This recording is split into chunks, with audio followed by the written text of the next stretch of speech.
Hi, and welcome to From First Kiss to Wedded Bliss. I'm your host, Marcy Sullivan. Joining me today is Columbus Cody. He is an author, a podcast host, and a content creator whose life is centered around encouraging others. He's been an educator for 25 years, shaping young lives, while also serving in many roles in his church. He's a devoted husband to his best friend and a proud father of two incredible sons. Whether through teaching, creating content, or speaking, his greatest desire is to uplift and inspire as many people as he can. Welcome, Columbus Cody. Thank you. Thank you. So glad to be here.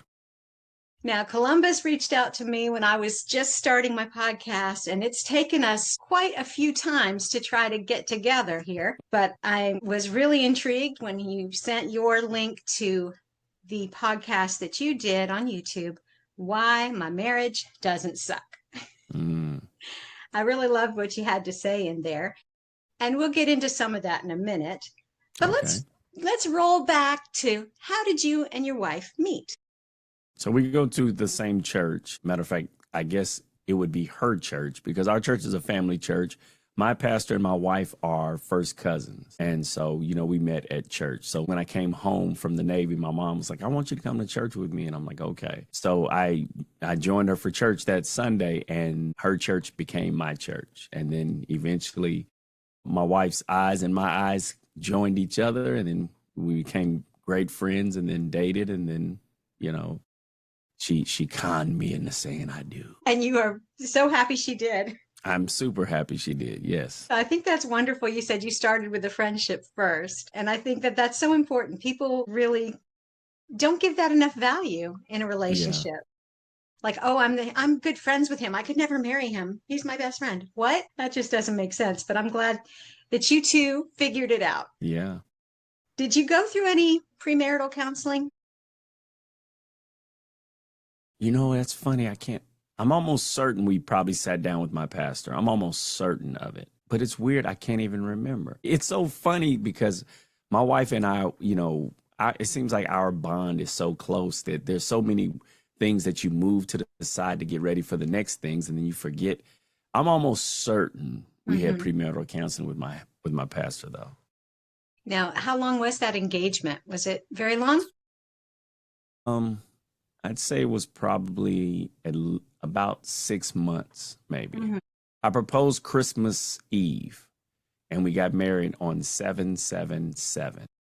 Oh, I love it. Yeah, I Yeah, actually have a son who was born on 7/7, but 7/7/7, that's can't get much luckier than that, right? yeah, yeah. I always tease her and tell her that's when she hit the jackpot, and then she tells me, no, that's when you hit the jackpot.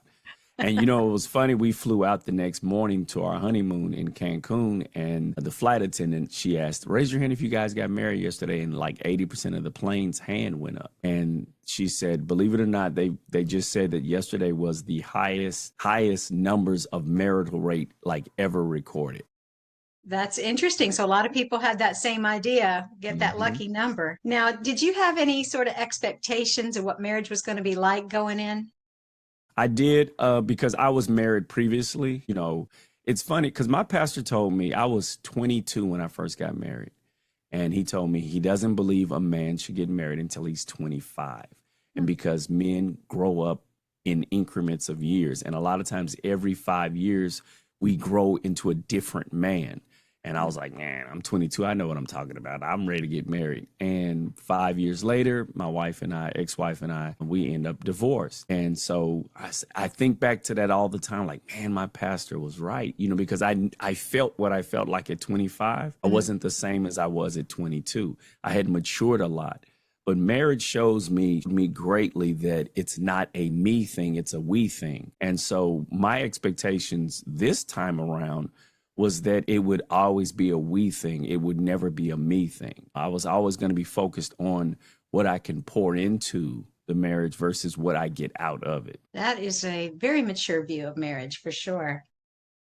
Now, did you have any advice you would give? Like your pastor said, guys, wait till you're 25. What advice would you give to someone who's considering getting married? I would tell them that nothing is the end of the world. Like a lot of times we feel like this disagreement, oh my gosh, it's a deal breaker. It's not. It's not that big of a deal. And you won't realize that until later, right? Mm-hmm. We're fussing at each other over something that's so minute, so small in the large scope of things. We're going to throw away this wonderful, wonderful union because we can't see eye to eye on something that 20 years from now, we're going to say, was that really worth us throwing away our marriage over? You know, so it's not the end of the world. So I think that is probably one of the greatest bits of advice that I would share is to breathe, take a moment and breathe, because what's bothering you now, later you'll find out it's not that big of a deal. That's good advice. And I was just thinking about something else that I think kind of goes along with it. A lot of times people think it's the differences between them that are the problem, but it really is more how you handle the differences between you. Yeah. And I think Yeah. that's kind of goes along with what you're saying as far as, oh, you think it's a big deal. And when we can learn to accept each other and make sure that we have, I don't know, some people say compromise, but just try to work towards a common goal. Where's that overlap that you can both find some commonality on, and you'll be good. Yeah. It's funny you said that, because the other day I was folding the washcloths, and my wife, she looks at, it was funny because she was trying to handle me delicately. I could tell. She looked at the washcloths. She was like, "You're doing those wrong." I said, "Wrong? I mean, it's a square. No matter how you fold it, it's still going to be a square. It's not wrong." She says, "No, you're supposed to fold it like this." I'm like, "Sweetie, what's the difference in what you did and what I did?" But it was the way the tag was. She wanted them all to go a certain direction. And I said, so here's what we should do. We should change the terminology from "you're doing it wrong" to "I prefer that you do it this way." Because when you say I did it wrong, it makes it seem like I did something wrong. I didn't do anything wrong. I just don't do it the way you like it. And me being a good husband, I can adhere to what you're asking, but it's funny that you consider this wrong, right? And that it just made us, we just bust up laughing because, again, like I said, I saw her eyes when she looked at the towels and she was like, "I'm glad you're trying to help, but you're doing that wrong." And I'm like, "Okay, so how's the right way to do it?" And then she showed me and I'm like, "Okay, it's not any different than what I just did, except you turned the towel a different direction. So now let me, as you said, compromise. Let me meet you in the middle and I'll do it that way, because it's not going to cause a problem for me either, you know?" Right. I think that is really great. And I'm sure a lot of people are laughing at that story because they can totally relate to that issue. But it is funny that when we do that kind of thing, I mean, you handled it very nicely, but a lot of times the guy will be like, "Well, you do it yourself then." So it's also on the part of the woman to be able to receive whatever effort he's making in a gracious way too. I think that's important. So for both male and female guys, if you can handle it, work with her. And I think that's good. Because like you said, in the end, it's not a big deal. It's not. I mean, it's going to take you 3 seconds to turn the towel differently. Is it really worth us having an argument over a towel? No. I want you to be like, "Okay, I appreciate you folding those towels for me, sweetie. No problem." Right. Yes. Appreciation. That is another big thing I think that we all need to do more in marriage, right? To notice the good things that your spouse is doing and encourage that.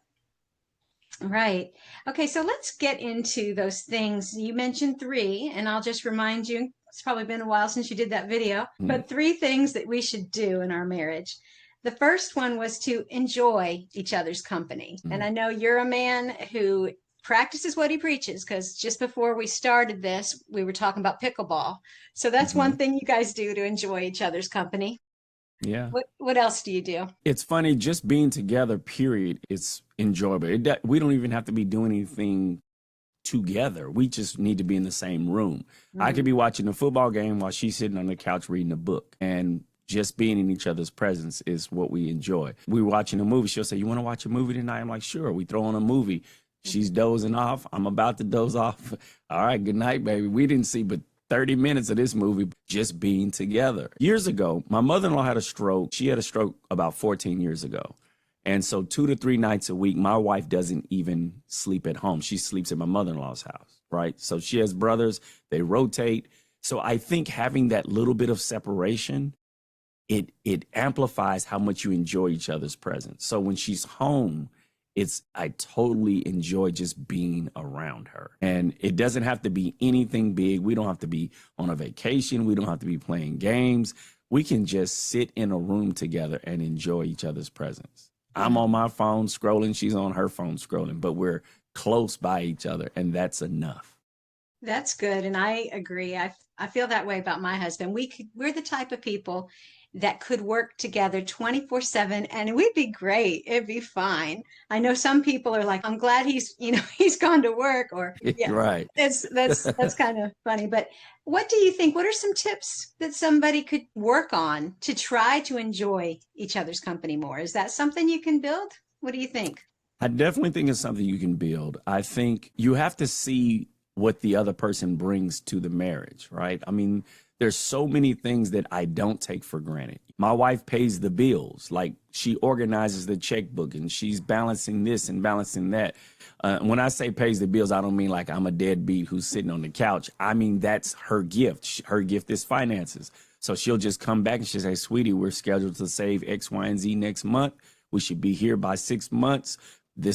All the bills are paid. I don't take that for granted. I appreciate all the things that she does. If she washes the laundry, I appreciate it. If she's running out and she didn't get a chance to wash, I may say, hey, do you need me to wash that load for you? Because I know you needed some pants you were looking for. Those are the kind of things we both try to do for one another. My pastors told us some years ago, and I've never forgotten it. He says, relationships are like bank accounts. And there's only two things you can do in a bank account. You can withdraw or you can deposit. The problem is when you have two people who are withdrawers, all you do is take, and you don't put anything in. And if both people are always withdrawing, eventually that account will go bankrupt. The same thing in our relationships. If we're both takers and we're not pouring in, we're not putting into the account, the love account, the marriage account, that marriage is going to go bankrupt. But if you're both putting in, depositing, you're going to look up and you're going to find out that you have a very rich relationship. And I think if you look at marriage from that viewpoint, you're going to enjoy each other so much more, because I'm seeking to serve her. She's seeking to serve me. Neither one of us are self-serving. That's a recipe for a wonderful marriage. Amen. Yes. I was just thinking about that as you were talking about it. To enjoy each other's company, you need to be an enjoyable person to be around.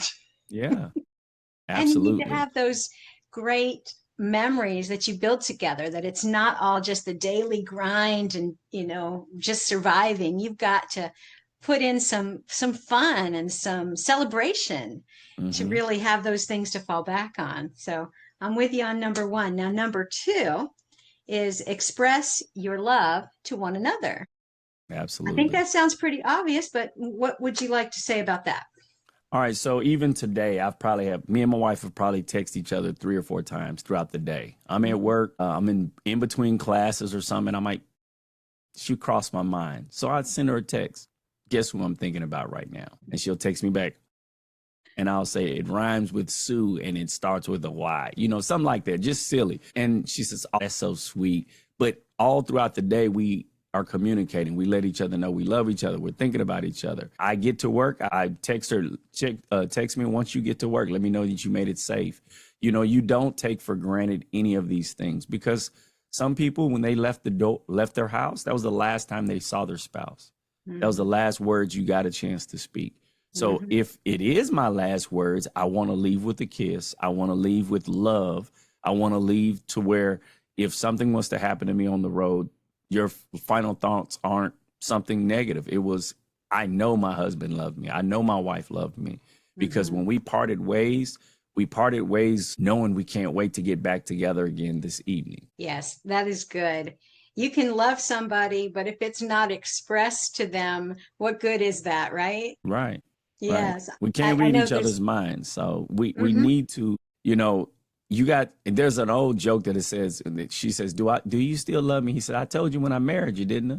It's like, what? No, I'm going to tell you 2 or 3 times a day, And my wife, she'd be like, you don't even love me. I'm like, how you know? Or she'll say, tell me, why do you love me? That's a trap question there, because no matter what you say, like, really, that's it? Now, mine is this. This is the funny thing that I always do. She'll say, do you love me? I say, yep, I love you this much. And she goes, for real? I said, more than yesterday. This much more than yesterday. So that's our little running joke. I'll say, how much do you love me between 1 and 10? She'll say, 5 million. And again, we're very playful. We enjoy each other's company. We laugh together. We just enjoy each other. Yes, I like those stories. That's really good. Our third thing that you said we should do if we want to have a marriage that doesn't suck is to enhance the life of the other. Expand on that. All right. So each person has different gifts, right? Each person has different gifts. My gift, I think I'm a better teacher than my wife. So if there's something I know or something I can share with her that will benefit her, I do. Spiritually, I'm the spiritual leader of our home, which means I look forward to opportunities to share things with her that will benefit her spiritually. So I pour into her that way. She is a wonderful, I wake up, I'm not worried about if clothes are going to be cleaned or, she keeps a clean house. I come home and I feel free at home. Those small things are big to me. And we look to, again, pour into each other, add to each other's lives. She's always looking to see what I can do for you. She called me today or texted me today, hey, I'm at Sam's. You need anything from Sam's? Small stuff like that means a big deal. I was talking to a friend of mine not long ago, and him and his wife were having trouble, and I was trying to encourage him. And he was telling me that he picked up the kids some food. And I said, did you get your wife anything? He says, no. I'm like, but you're picking up food for your kids. Why not say, hey, do you want anything too? Like, that's foreign to me. I can't fathom stopping to get something to eat and not calling to say, hey, I'm over at Burger King. Do you want anything? I don't want Burger King. You want something else? There's another store next to us. I mean, you're just looking to help each other. So when he said, no, he hasn't, I ain't done that in 10 years. I'm thinking, okay, this could possibly be why you got problems in your marriage, man. It's just foreign to me because, again, we are always looking to be a blessing to one another. And I know that's not everybody's situation, but to me, it's a beautiful situation to be in. And I think, when you are the person that takes that step towards that, I'm looking for ways to serve you. I don't know too many people that are not going to want to reciprocate, that are not going to want to give back too. But it takes one person to start moving things in that direction. Because like you're saying about your friend, I'm sure that there's a buildup of cycle that's been happening for a while. And maybe he doesn't feel respected by her, so he doesn't act loving towards her and doing even those little things. But if he just wanted to make a difference, like you said, hey, baby, what do you want to eat? I'll be happy to pick it up. That would really start the ball rolling in the right direction again. Yeah, I think a lot of times you don't want to feel like it's taken for granted or you're being used, but it's still not hurting you to do this. There's a scripture that says it's like heaping hot coals on their head. We look at that as, you're getting some punishment for, I'm going to treat you so good, it's going to burn you up. It's not, that's the wrong way to look at it. What it is, it just forces them to look at themselves. And he or she is doing right by me. It's forcing the heat to be on my head now for me to see my flaws, my area of lack. And you're showing me by showing me through love. You're not arguing with me. You're loving me and I don't deserve it, which is what God does for all of us. He loves us and we don't deserve it. One of my professors said this to me years ago when I was having marital trouble in my first marriage. He says, if your neighbor did what your wife did, would you react the same way? And I said, no. He said, then treat her like your neighbor. And I'm like, she ain't my neighbor. She's my wife. Treat her like your neighbor. My pastor also said another thing. He's our capacity to hate is connected to our capacity to love. You could hate the person you loved once more than you could hate a stranger because there's something I trusted you with my whole heart. You betrayed me. The hatred I have is much higher than a random stranger that I don't know. Mm-hmm. Right. And so the weird thing is that we have someone that we put a ring on their finger in front of a crowd of people that we said we would love for the rest of our lives. But all of a sudden, that person I can't stand more than anybody on the planet. Like, what happened? This is someone you said you would love forever. And Right. now I don't like that they chew and breathe. I just wish they would go somewhere. And that is a strange thing. Well, going back to what you were saying about the deposits and the withdrawals, we have those kind of accounts in our hearts for all the people that we deal with our children, with our parents, with all these people. Even with some people you're working with, if they're making a lot of withdrawals from you, you can kind of put some boundaries up. You can kind of stay away from them. Maybe you don't have to work there anymore. Maybe whatever, you can make those changes. But if it's your spouse that is withdrawing, and not ever putting anything back in, that's where the hatred comes from.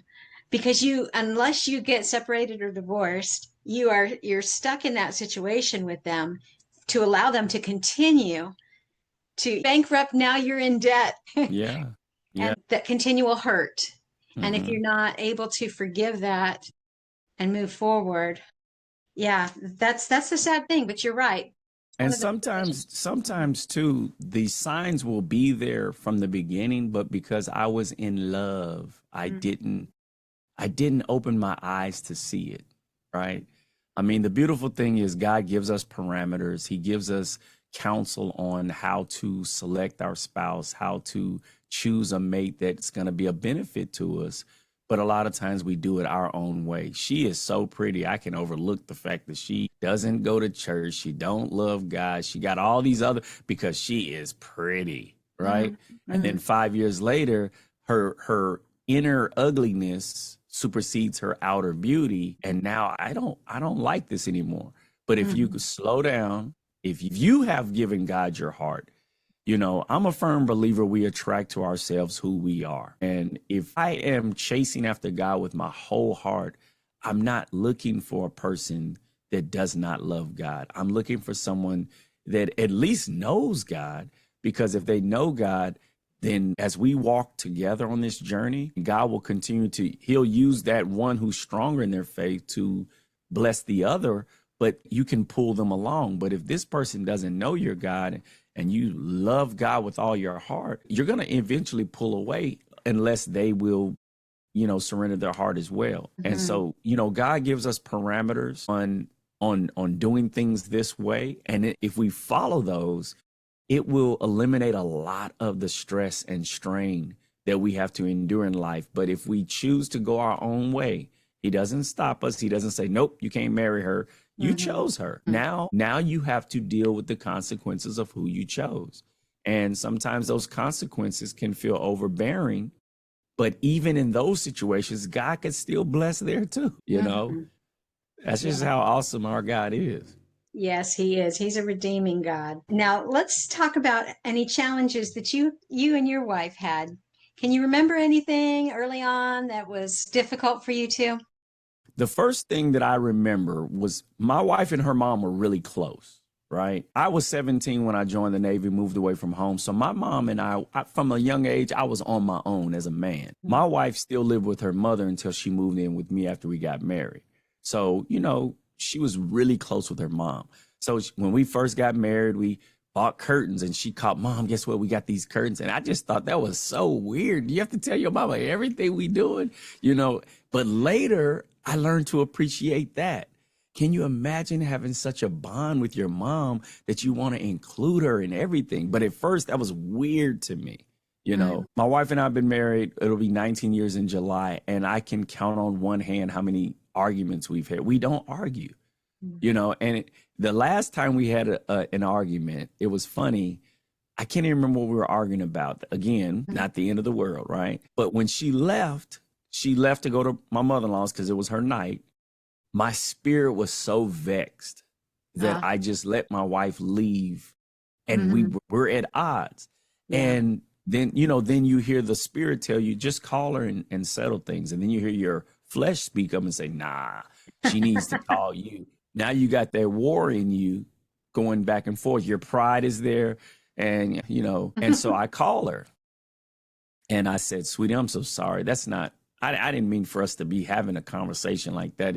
She was like, I'm sorry too, Yeah. And then she started to laugh. And I'm like, what's so funny? She says, did you see how me and you are arguing? We're not even good at arguing with each other. We don't do it. So because we don't do it, it doesn't even flow right. It just feels weird, And to me, that was a blessing because some people are professional arguers with their spouse. But I remember early on just watching her the way she was with her mom. I just thought that was like too much. You need some space, but now I look at it totally different, so that was probably one of the few things that I can think of.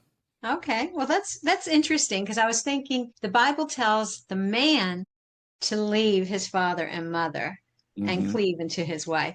It doesn't ever tell the woman to leave her parents. That's an interesting thought. But definitely there should be boundaries if mom-in-law is getting in on telling y'all what to do, right? Yeah. And we've never had that. We've never had that. It was just weird to me that you want to include mom in it because I didn't do that. Yeah. So again, my way doesn't mean it's right. It's just, it was foreign to me. And probably had I been with my mom, under my mom, all my years too, I might have had more of a, mom, guess what? We did this. Guess what, mom? We did this. Because there are some men that are, I hate that they call it mama's boys, because to me, that's a beautiful thing when you cherish your mother, but when you do get married, you do have to have boundaries. You calling your mama to tell her we got a new pot, a pan, but now I look at it, that was a beautiful thing. That's really sweet. Well, now when you had the boys, I'm sure some things shifted in the marriage. We go through different seasons. Was it difficult being a dad, mom paying so much attention to the babies and all that? What was that part of your marriage like?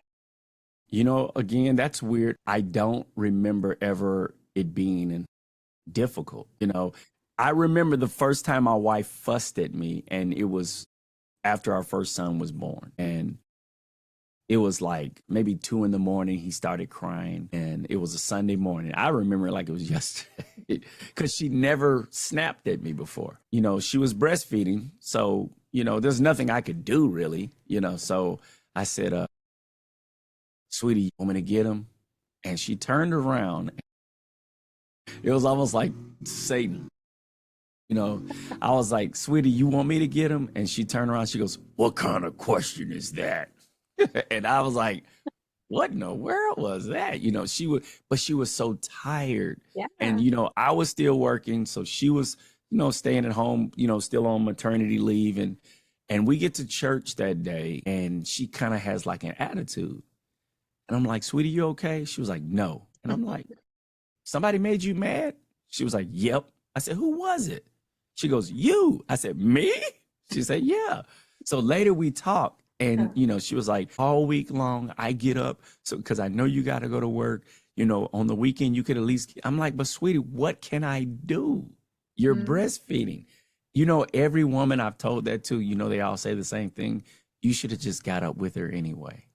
And I'm like, but to do what? Now, our second son was born, and he was formula fed. So I could sub for her on that. I could jump in and take some of that pressure off. And we've always been a good team. So like I said, that baffled me when she was mad at me, because I'm like, I don't know what I could have done differently, But of course, with hormones and lack of sleep, everything can be out of whack, So I didn't take it personally, but I did look for ways that I can help out. You got a lot of guys. I played the video game back then, and I would help her put the baby to sleep before I played the game. I wouldn't be downstairs playing the game while she's upstairs tending to the children. I would help her. And then if she was tired, ready to go to sleep, then I'd go back downstairs and I'd play the game for a while, but always looking to see what I can add. And I think that she always appreciated that as well. Having the boys didn't really, other than us being like, we can't just jump up and run off when we want to, or we'd come home from church on Sunday and hop into bed and just rest and take a nap. Can't do that anymore. You got small kids. Now that they're getting older, I mean, if me and her just want to run down the street and catch a movie and go to dinner, we can leave the boys at home now. We don't have to organize a babysitter and all that. So that's a beautiful stage we're in. No, having children didn't pose an issue like some other marriages I've known, those issues come into play. And I think that's because of you being more proactive and trying to find ways that you can be included. I know when women are breastfeeding that's hard to do. I remember my husband sometimes, the baby didn't always, every time it cried, needed to nurse. But whenever the baby was around Mama's the milk machine. So he would sometimes take the babies, and he had a special way of patting and rocking them to settle them down. And I'll tell you, I appreciated that so much. Yeah. And that, sir, is why our marriages don't suck. Right. Yeah. Well, I am about out of time, but I'd like to give you an opportunity to let the audience know if they'd like more information about you and what you do. How do they reach out to you? All right. So my website is www.columbuscody.com, www.columbuscody.com. A lot of my information is on that website. So if they wanted to find my YouTube channel, it's there. The books that I've written, they're there. My podcast information is there. My YouTube channel is what I've been concentrating on lately, trying to grow it and be a blessing to as many viewers as possible. So I always ask people, if something you've watched blessed you, I pray that you'll share it with others, because I want to encourage as many people as I can, not for my name's sake, but for our Father's name's sake. I want the Lord to use me to be a blessing to as many people as I can. Unfortunately, I have to partner with others to make that happen. And it's a free and easy thing to do, to share a video that really blessed you. One of the number one videos on my channel was titled Tips for Raising Godly Children. And I filmed that probably 10, 11 years ago. And I still get emails from people from around the world after watching that video. And another video I made was The Christian's Guide to Anger Management. There's a lot of people in this world that are filled with anger. And it's funny, I made this video and I'm not an angry person. I rarely ever get upset, but God placed it in my heart to make that video. And I would have never known that thousands upon thousands of people would benefit from that video. So, like I said, my main mission, my main goal is to be an encouragement to as many people as I can, whether that's through the YouTube channel, the podcast, the books, whatever. That's my main goal. Well, that is great. And there's just so many people that are hurting out there. So I'm glad that you are spreading the message. I want to thank you for coming on, and God bless you in your ministry, and have a good rest of your night. As well. Thank you for having me.